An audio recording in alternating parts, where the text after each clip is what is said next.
Donc l'enjeu en matière d'accessibilité pour nous, c'est d'intégrer cette réglementation tout en maîtrisant les impacts économiques. On sait qu'il y a des discours qui peuvent se transmettre sur le fait que l'accessibilité va fermer des commerces, l'accessibilité ça coûte très cher. Voilà, le but c'est de dédramatiser cette situation. L'accessibilité ne va pas fermer de commerce, je vous le dis tout de suite. Il y a des situations qui sont en effet plus ou moins compliquées, mais il y a toujours dans la loi des possibilités de dérogation, des possibilités d'allongement de durée des travaux. Donc il y a toujours une possibilité pour ne pas que ça vous impacte, vous et votre activité. Donc aucun commerce ne va fermer, voilà, à cause de l'accessibilité.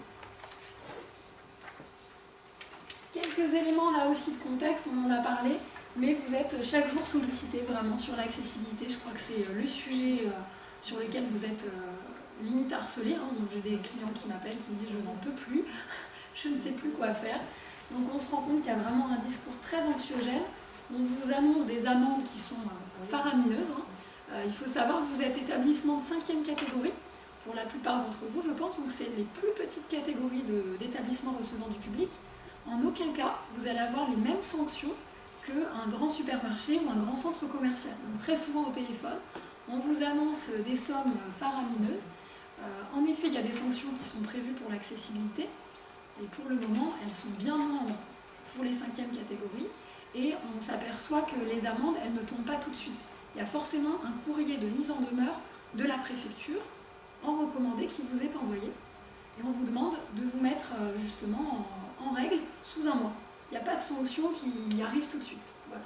Donc ça c'est le premier aspect qui est important, parce qu'on ne vous dit pas forcément la vérité. Des prestations proposées qui sont aussi inadaptées, souvent très chères. On vous fait des devis des fois qui sont faramineux au téléphone, et voire frauduleux. On a eu des clients qui ont eu des diagnostics sans déplacement, des diagnostics accessibilité qui se font via Google Maps. Alors ça c'est, voilà, et Google Street View. Ça, c'est pas possible. Un diagnostic par un professionnel, ça se fait sur place. On ne peut pas faire de diagnostic à distance. Donc voilà. Oui, pas d'envoi des formalités administratives. Des fois, on vous dit aussi par téléphone, on va s'occuper de tout, vous serez en règle. La plupart du temps, il faut être vraiment vigilant parce que les formalités administratives ne sont pas envoyées. Donc, voilà, il faut être.